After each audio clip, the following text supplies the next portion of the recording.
از طرف تبسم جون.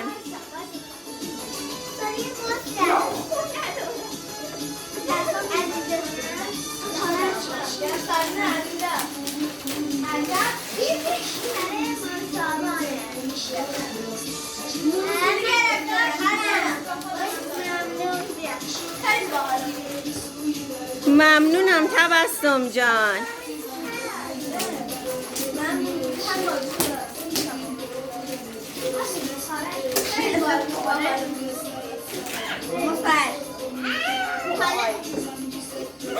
از طرف نهال جون برای ساوان، از طرف باران جون برای سارینا.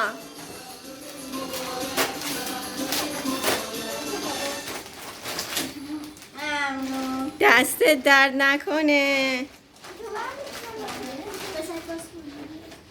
مرسی. ممنونم عزیزم. مبلغ زیادی پول. دستش درد نکنه، چقدر زحمت کشی عزیزم. ساوان کماکان مشغول. از طرف نهال جون.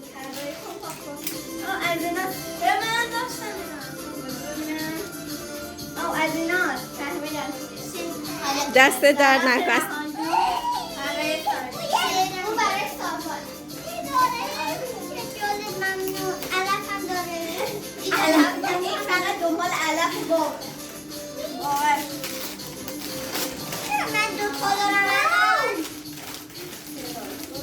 مرسی، دست درد نکنه.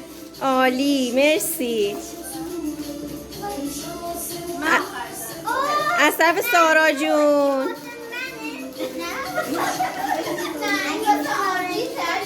عزیزم نارنجیه دیگه.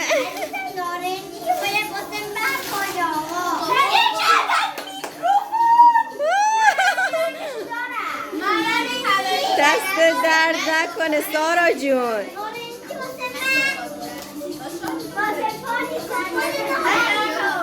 از طرف آوا جون.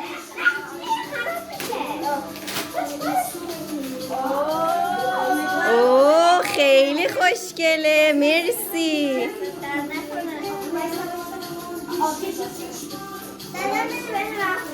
دست همتون درد نکنه. ممنون از همه. خیلی باحاله. بعضی از اینا صدا رو من چجوری روشن؟ از اینجا